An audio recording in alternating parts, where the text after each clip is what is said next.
Hello everyone, आपल्या hello किचनमध्ये मनपूर्वक स्वागत आहे। तर आज एक मी नवीनच रेसिपी घेऊन आलेली आहे, ती म्हणजे मैसूर पाकाची। जर तुम्हाला मैसूर पाक आवडत असेल किंवा मी केलेला तुम्हाला मैसूर पाक आवडला तर तुम्ही चॅनलला सबस्क्राइब करायचे। चला तर मग रेसिपीला सुरुवात करूया। तर मी आता सर्वप्रथम इथे 2 वाट्या बेसन घेतलेले आणि 2 वाट्या साखर घेतलेली आहे। या वाटीच्या मेजरमेंटनुसारच मी साखर घेतलेली आहे। नंतर 1 वाटी तूप घ्यायचे, 1 वाटी म्हणजे अर्धा वाटी पाणी घ्यायचे। कलर घेतलेला आहे मी येलो कलर घेतला आहे, म्हणजे पिवळा कलर घेतलेला आहे। आणि 1 चमचा खायचा सोडा किंवा बेकिंग पावडर असेल तर बेकिंग पावडरचा वापर करा। तर आता मग आपण सुरुवात करूया। तर मी आता यात 1 वाटी तूप ओतून घेत आहे। तूप आपल्याला कडक गरम करून घ्यायचे, त्यामुळे हे तूप मी यात ओतून घेत आहे।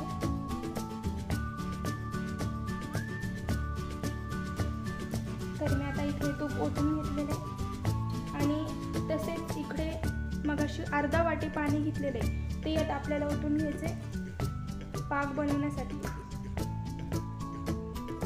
पाक जो आहे आपला 1 तारेपेक्षा थोडासा पुढे गेला पाहिजे। हे थोडंसं हलवून घ्यायचे।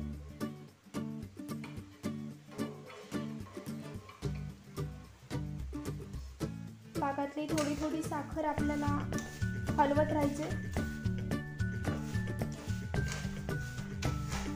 पाहू शकता आता सर्व साखर मिक्स होत आहे। तर तुम्ही पाहू शकता साखर थोडीशी विरघळलेली आहे आणि तूप तर सर्वच विरघळलेले पाहू शकता। सर्व तूप विरघळले। तूप जे आहे ते कडक गरम झालं पाहिजे। लो फ्लेमवर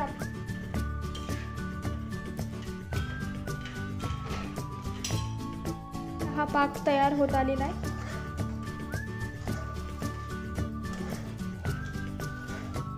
तर आपण आता पाहणार आहोत की 1 तार येते का नाहीये।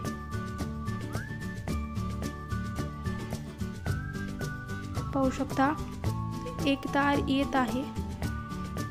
थोडंसं 1 ते 2 मिनिटं आपल्याला हे तयार करून घ्यायचे, म्हणजे आपलं हे तयार होते।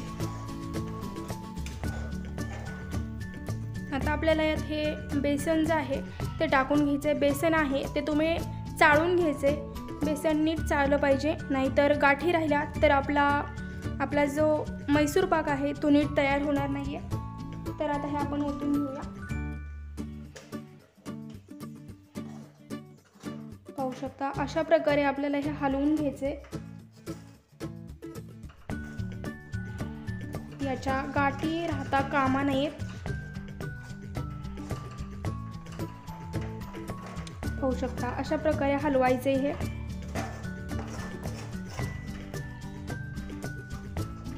छान असं मिश्रण तयार होत आहे।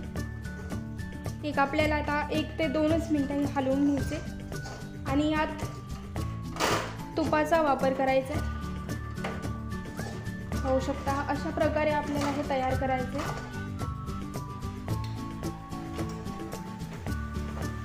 तर आपल्याला हे थोडं थोडं करून तूप जे आहे ते टाकून घ्यायचे।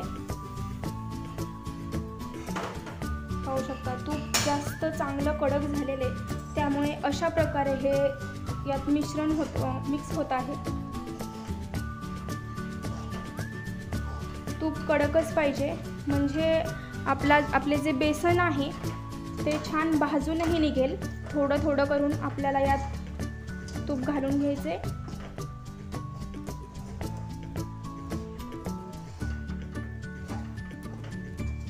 हा कलर एवढा कलर आपल्याला घ्यायचा आहे, हा टाकून घ्यायचा आहे। आणि हा सोडा, एवढा सोडा किंवा बेकिंग पावडर टाकून घ्यायचे।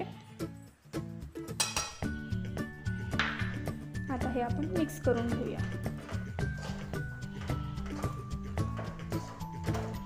तर पाहू शकता अशा प्रकारे आपल्याला हे टाकून हलवायचे। पाहू शकता अशा प्रकारे आपल्याला हे तयार करायचे। अजूनही थोडंसं तूप वरती दिसत आहे। जोपर्यंत तूप आता दिसते शेवटी तोपर्यंत हे हलवून घ्यायचे। यात कलर टाकल्यामुळे जास्त लालसर कलर येणार नाही आहे. आणि हे लो फ्लेमवरच आपल्याला तयार करून घ्यायचे.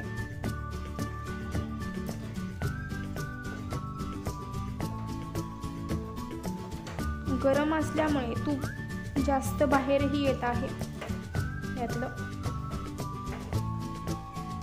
तर आता हे थोडंसं हलवून काढून घ्यायचे. असं हलवायला जर रट्ट जात असेल तर आपलं परफेक्ट झालेलं आहे.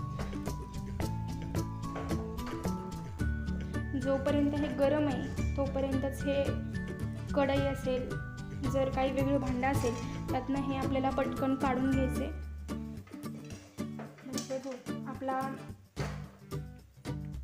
मैसूर पाक जो आहे तो खूप छान तयार होईल.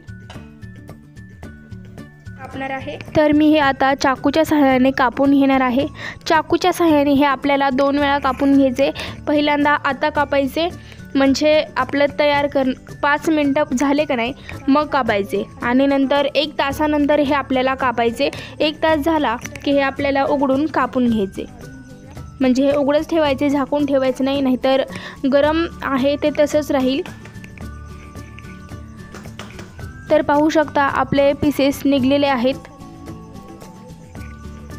जाळीही खूप छान तयार झालेली आहे आणि खूप छान परफेक्ट असा हा मैसूर पाक तयार झालेला आहे.